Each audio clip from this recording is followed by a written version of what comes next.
মুখ্যমন্ত্রী মমতা বন্দ্যোপাধ্যায় আজকেও কেন্দ্রকে দুষলেন, কারণ বছর বছর বর্ষায় বর্ষায় বাঁধ ভাঙে, প্লাবন হয়, আর সেই কারণে কেন্দ্রকে দুষলেন, কারণ টাকা দেয় না কেন্দ্র।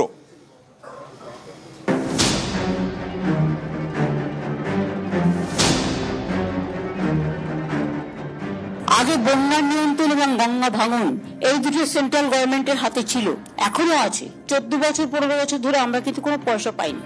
বন্যার ত্রাণে আসামও টাকা পায়, কিন্তু আমরা পাই না। সামনেই বর্ষা, প্রতি বছরেই বর্ষাতেই দুর্ভোগ। কখনো সিকিম অথবা ভুটানে নাগাড়ে বৃষ্টিতে উত্তরবঙ্গের বিভিন্ন জেলা ভাসে, কখনো আবার ঝাড়খণ্ডের বৃষ্টিতে দক্ষিণবঙ্গের বিভিন্ন জেলায় জল যন্ত্রণা, নদী ভাঙন। এটাই চেনা ছবি। উত্তরকন্যার বৈঠক থেকেই দুর্যোগ সামাল দেওয়া নিয়ে কেন্দ্রকে নিশানা করলেন মমতা বন্দ্যোপাধ্যায়। বেঙ্গলটা হচ্ছে জাস্ট একটা নৌকার মতো। ঝাড়খণ্ডে বর্ষা হলে ডুবে যাবে দক্ষিণবঙ্গ, ভুটানে বর্ষা হলে ডুবে যাবে উত্তরবঙ্গ, নেপালে বর্ষা হলে ডুবে যাবে উত্তরবঙ্গ। এটা আমরা সেন্ট্রাল গভর্নমেন্টকে ইতিমধ্যেই জানিয়েছি যে ইন্দো ভুটান একটা চুক্তি করে যে রিভার কমিশন আছে, সেখানে আমাদের রিপ্রেজেন্টেটিভ থাকার দরকার আছে। আগে বন্যা নিয়ন্ত্রণ এবং গঙ্গা ভাঙন এই দুটো সেন্ট্রাল গভর্নমেন্টের হাতে ছিল, এখনো আছে। 14 বছর 15 বছর ধরে আমরা কিন্তু কোনো পয়সা পাইনি। বন্যার ত্রাণে আসামও টাকা পায়, কিন্তু আমরা পাই না।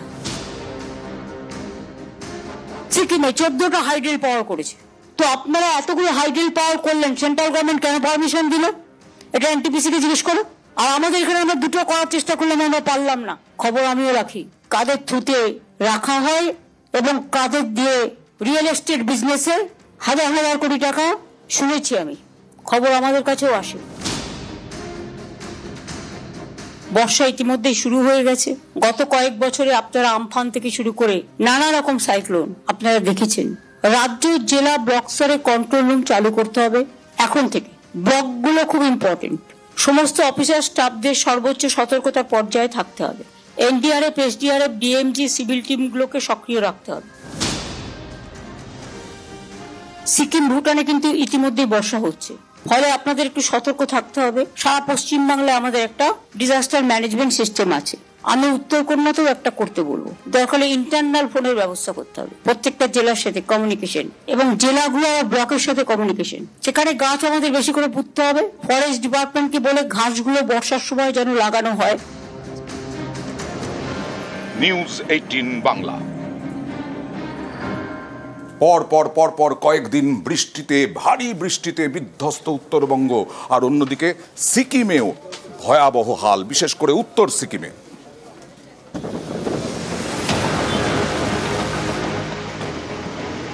অবিরাম বৃষ্টি, জলপাইগুড়িতে ফুঁসছে তিস্তা। বছর 15 আগে তিস্তা পাড়ের বিবেকানন্দ পল্লী এলাকায় বাঁধ তৈরি করে দেয় সেচ দপ্তর। এবছর বর্ষা শুরুর আগেই বৃষ্টিতে ফুলে ফেপে উঠেছে নদী। এতে বাঁধের বেশ কিছু জায়গা ক্ষতিগ্রস্ত। উদ্বেগ বেড়েছে নদী পাড়ের বাসিন্দাদের। আমরা আশঙ্কা করছি যে নদীতে জল হবে, এদিকে বাঁধ ভাঙা, এদিকে ট্রাক্টরে কি করে প্রতিদিন বালি কাটতেছে, ওর জন্য আমরা সমস্যায় পড়তে পারি। বাঁধের পরিস্থিতি খুবই খারাপ, তো আমরা একটু আশঙ্কাই আছি, যেহেতু বর্ষা প্রায় প্রাক্কাল, মানে শুরুই। জল বাড়লে তো অবশ্যই ক্ষতি হবে। প্রশাসনের দৃষ্টি আকর্ষণ করে কথাই বলবো যে বাঁধটা যাতে মেরামত করা হয়, যাতে মানুষগুলো একটু নিশ্চিন্তে ঘুমোতে পারে। 2023-এ সিকিম পাহাড়ে ভয়াবহ বিপর্যয় ঘটে। তিস্তার বিভিন্ন জায়গায় বালি পাথর জমে। এর জেরে গত বর্ষায় বেপরোয়া হয়ে ওঠে নদী। তিস্তাকে নিয়ন্ত্রণে রাখতে 10 কোটি টাকার কাজ হাতে নিয়েছে সেচ দপ্তর। বর্ষায় তো রেনকাট কিছু হয়েই থাকে, আমাদের মেরামতির কাজ টেক আপ করা হয়েছে। তিস্তাতে এই মুহূর্তেও আমার 10 কোটি টাকার বেশি কাজ চলছে। উদ্বিগ্ন হলেও আমরা আশা রাখছি বর্ষার আগে আমরা ঠিক জায়গায় পরিস্থিতি মোকাবিলার জন্য যে প্রস্তুতি, সেটা কমপ্লিট করতে পারবো। টানা বৃষ্টিতে ধসে বিপর্যস্ত উত্তর সিকিম। ধসে বন্ধ হয়ে পড়ে চুংথাম থেকে লাচেন যাওয়ার রাস্তা। সাংকালান সেতুর কাছে আটকে পড়ে পর্যটকদের গাড়ি। জুলুক যাওয়ার রাস্তাতেও যাতায়াত ব্যাহত হয়। ধস সরিয়ে কিছুটা স্বাভাবিক অবস্থায় ফিরেছে ফিদাং। কড়া নজর রেখেছে সিকিমের মঙ্গন জেলা প্রশাসন। পশ্চিমবঙ্গের সব জেলাতে প্রতিদিনই বৃষ্টির সম্ভাবনা আছে। এই সপ্তাহে বৃষ্টিগুলো মোটামুটি বেশিরভাগ ক্ষেত্রেই আপনার হালকা বৃষ্টি। 25 তারিখ, 26 তারিখ, 27 তারিখ এই 3 দিন পশ্চিমবঙ্গের সব জেলাগুলোতেই স্ক্যাটার রেনফল হওয়ার সম্ভাবনা আছে, অর্থাৎ জেলাগুলির কিছু কিছু স্থানে হালকা মাঝারি বৃষ্টির সম্ভাবনা রয়েছে। এই যে বৃষ্টিগুলো বেশিরভাগই হচ্ছে, বেশিরভাগ কেন প্রায় সবকটাই আপনার আইসোলেটেড থান্ডারস্টর্মের জন্য বৃষ্টি। পার্থপ্রতিম সরকার ও শান্তনু কর, নিউজ 18 বাংলা। জ্যোতি রানী মালহোত্রা লোভী, একজন লোভী, টাকার লোভে দেশও বিক্রি করতে পারে এই জ্যোতি রানী মালহোত্রা। টাকার লোভেই সব তথ্য দিয়েছিল পাকিস্তানকে। দেখুন,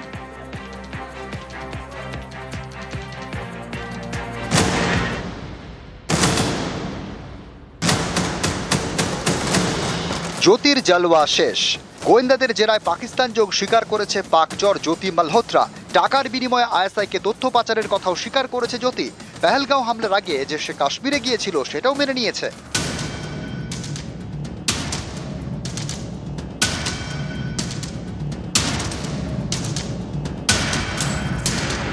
17 মে হরিয়ানার হিসার পুলিশের হাতে গ্রেপ্তার হয় জ্যোতি মালহোত্রা।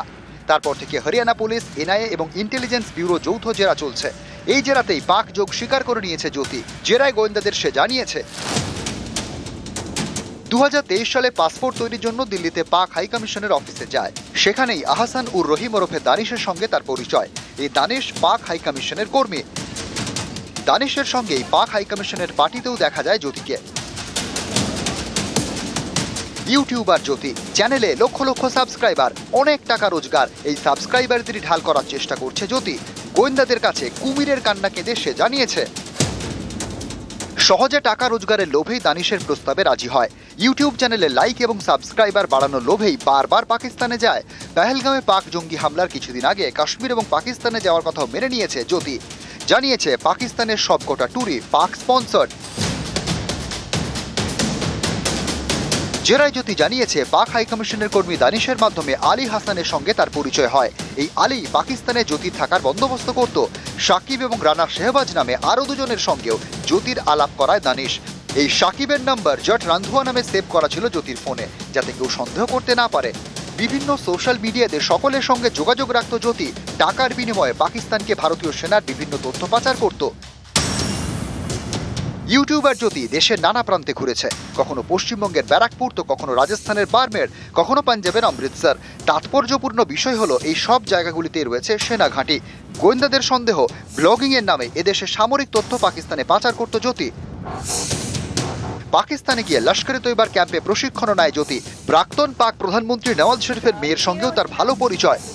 দিল্লিতে পাক হাইকমিশনের পার্টি, সেখানেও হাজির জ্যোতি। দেখা গিয়েছে কর্মী আধিকারিকদের সঙ্গে।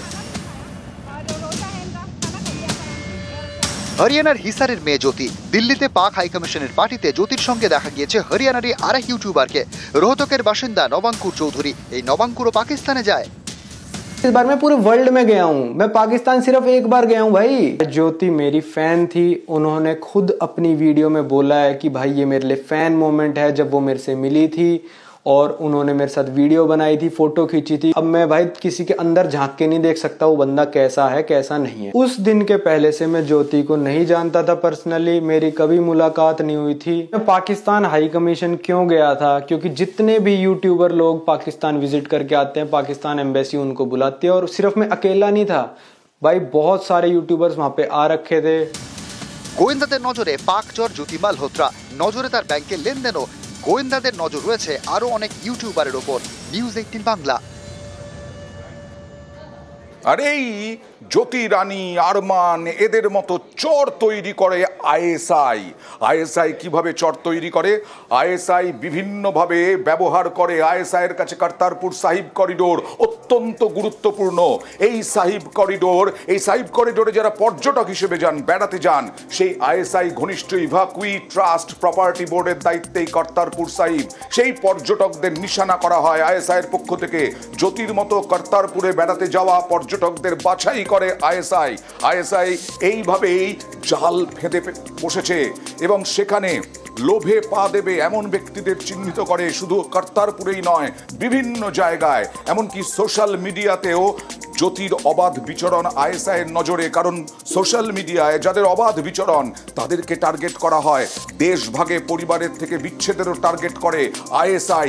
এইভাবে তারপরে মগজ ধোলাই করা হয়, লোভ দেওয়া হয়, প্রতিশ্রুতি দেওয়া হয়, লোভ দেখানো হয়, টাকার লোভ দেখানো হয়। এইভাবে আইএসআই এর জাল সোশ্যাল মিডিয়ার ব্যবহারকারীদের মধ্যেও। এবং যারা ভারত বিরোধী পোস্ট করে, অনেকেই আছেন আমাদের দেশের মধ্যে যারা সরকারের বিভিন্ন সিদ্ধান্তে নাখুশ, যারা বিভিন্ন সিদ্ধান্তকে সমালোচনা করেন। এটাই গণতন্ত্র দেশে। সেই গণতন্ত্রের সুযোগ নিয়ে যারা এই ধরনের পোস্ট করে তাদেরকেও টার্গেট করে, তাদেরও মগজ ধোলাইয়ের চেষ্টা করে। রেস্তোরাঁ, প্রার্থনা সভা, কাফেতে হিডেন ক্যামেরায় নজর আইএসআই এর। কি করে?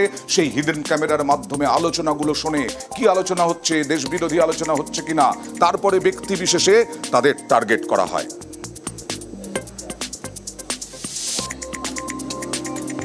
ফ্রি ওয়াইফাই জোন ব্যবহার করে তথ্য হাতানোর চেষ্টা করে।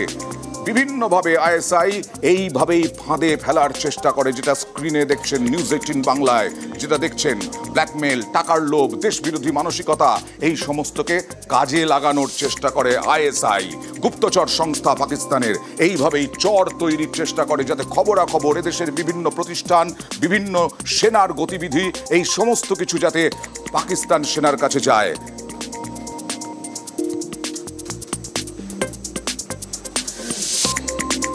আমাদের দেশের বিরুদ্ধে চক্রান্ত, ষড়যন্ত্র, আমাদের দেশের মানুষকে মারার চেষ্টা, নিজের দেশই তো ছাড়খাড়। বালুচিস্তান প্রদেশে একদিকে যেমন পরপর পাকিস্তান সেনা এক আক্রমণ, মৃত্যু, আর এদিকে সিন্ধে দেখুন, সিন্ধেও প্রচুর প্রতিবাদ আছে, মানুষের মধ্যে ক্ষোভ আছে। পাকিস্তানের মন্ত্রীর বাড়িতে আগুন লাগিয়ে দেওয়া হলো, ছাড়খাড় করে দেওয়া হলো সেই মন্ত্রীর বাড়ি। আর পাকিস্তানের পুলিশের অবস্থা দেখুন, কি মার খাচ্ছে পুলিশ দেখুন। পাকিস্তানের নাগরিকদের হাতেই, সিন্ধ প্রদেশের লোকেদের হাতেই কি মার খাচ্ছে পাকিস্তান পুলিশ। নিরাপত্তা রক্ষীদেরও, বেসরকারি নিরাপত্তা রক্ষী যারা, তাদেরকেও ছাড়ছে না। এতটাই রাগ তাদের পাকিস্তানের ওপরে। পাকিস্তান নিজেদের আগে সামলাক, তারপরে আমাদের দেশকে ষড়যন্ত্র করুক আমাদের দেশের বিরুদ্ধে।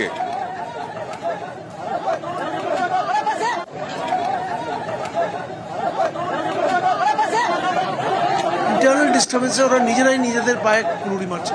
বালুচিস্তানের প্রবলেম আছে, সিন্ধেও প্রবলেম আছে, আর পাকিস্তান আর্মির মধ্যেও প্রবলেম রয়েছে। বালুচিস্তানের এখন যা অবস্থা, সেই অবস্থা যদি ফিল্ড মার্শাল মনির এখন ইমিডিয়েটলি যদি ওটার উপরে নজর না দেন, তাহলে কিন্তু Balochistan will spiral out of control.